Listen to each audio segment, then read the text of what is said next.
The nighttime. The nighttime is something that human beings have feared since the conception of humanity. And for good reason. We never know the powers that lurk in the dark. But what if I told you that gods fear the night too? In fact, not just any regular god, but the greatest god in all of Olympus, Zeus. Zeus feared the night, and for good reason.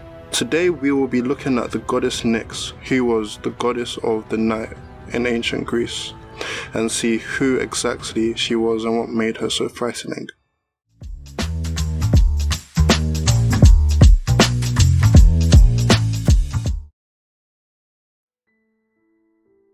In some accounts of Greek mythology, Nyx is a first-generation primordial goddess. Her father was Chaos, who was the first entity to exist in Greek mythology. He represents the emptiness of the universe before existence began. Nyx was created near the beginning of time, making her one of the oldest Greek gods in existence, much older than Zeus or his brothers Hades and Poseidon. As a result of her power and her age, she was a very well-respected goddess. Nyx and her husband, Erebus, lived in Tartarus. She was considered to be a personification of the nights, contrary to popular depictions of the night as absolutely evil. Nyx was not necessarily an evil god. Oftentimes she was associated with the peace in sleep after a hard day of work. However, she was still associated with things like death and the bad things in the night.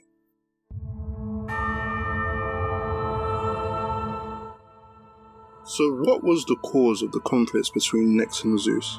Why would two of the most powerful gods in ancient Greek mythology clash?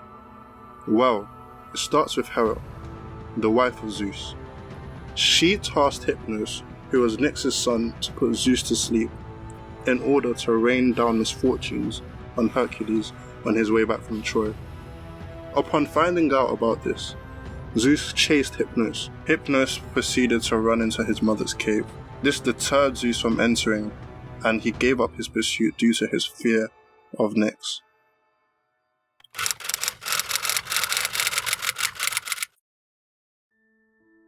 Erebus was the husband of Nyx, as well as the Greek god of the dark. He was one of the primordial beings, making him one of the first gods in existence. Himself and Nyx reside in Tartarus, and he is often depicted as the darkness within Tartarus, the deepest part of Hades, also called the Greek underworld. Next, we have one of Nyx's children, Aether. Aether was also a primordial god, born of both Nyx and her husband Erebus. He was the god of light and the sky. Similarly to his parents, his form was not humanoid. He simply and literally just represented light. Like Aether, Hypnos was another child of Nyx. He was the god of sleep. He had many children, each in charge of different dreams, some giving dreams to animals, others giving dreams to humans. He was said to be a calm and gentle god who helped human beings in need. And due to the fact that humans spent half their time asleep, he was said to own half their life. Like his parents, he lived in the Greek underworld. Another child of Nyx and Erebus was Thanatos. Thanatos was the Greek god of death.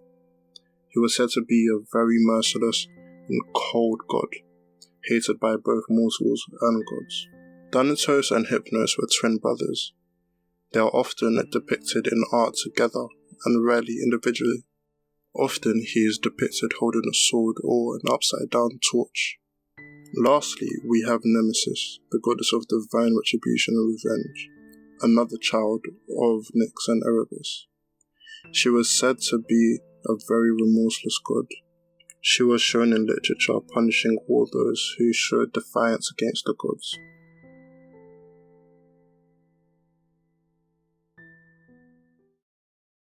Thank you so much to everybody who's watched this video and who has liked and subscribed. I really appreciate it. As a new channel, we're always looking for ways to improve, so don't hesitate to comment and tell us what you would like to see next. Thank you once again.